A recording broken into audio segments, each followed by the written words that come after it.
దేవుడు సెలవిచ్చినదేమనగా, ఒకసారి వెలిగింపబడి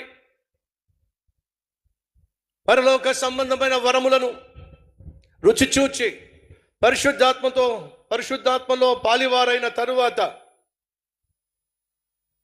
తప్పిపోయిన వారు తమ విషయంలో దేవుని కుమారుడైన యేసుక్రీస్తును మరలా సిలువ వేయచ్చు బాహాటముగా ఆయనను అవమానపరుచుచున్నారో.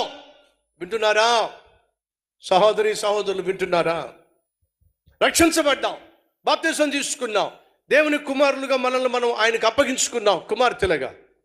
రక్షించబడిన తరువాత ఒకవేళ ఆయన పట్ల భయము భక్తి లేకుండా నిర్భయంగా నువ్వు పాపం చేస్తున్నట్లయితే ఏం చేస్తున్నావు? ఒకవైపు దేవునికి కోపాన్ని తెప్పిస్తున్నావు, రెండో వైపు బల్లెం తీసుకుని ఆయన గుండెల్లో పొడుస్తున్నావు. నీ కొడుకు సిగరెట్లు కాలుస్తున్నాడని నీకు తెలిసింది, నీ మనసు అల్లాడిపోయింది. అదే కొడుకు సిగరెట్ కాలుస్తూ ఇంటికి వచ్చాడు అనుకోండి, నీ మనసు ఏం చేస్తుంది? తల్లడిల్లిపోతుంది. ఎందుకని? నా కళ్ళ ముందే నా కొడుకు సిగరెట్ కాలుస్తూ ఉంటే నేను తట్టుకోలేకపోతున్నా అంటావా అనవా? ఒకరోజు నేను ఒక స్నేహితులతో పాటు కూర్చున్నా.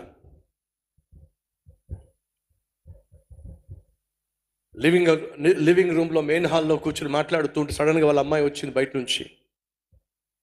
హాయ్ డాడ్ అని చెప్పింది. నన్ను చూసి హాయ్ బ్రో అంటే బ్రదరు.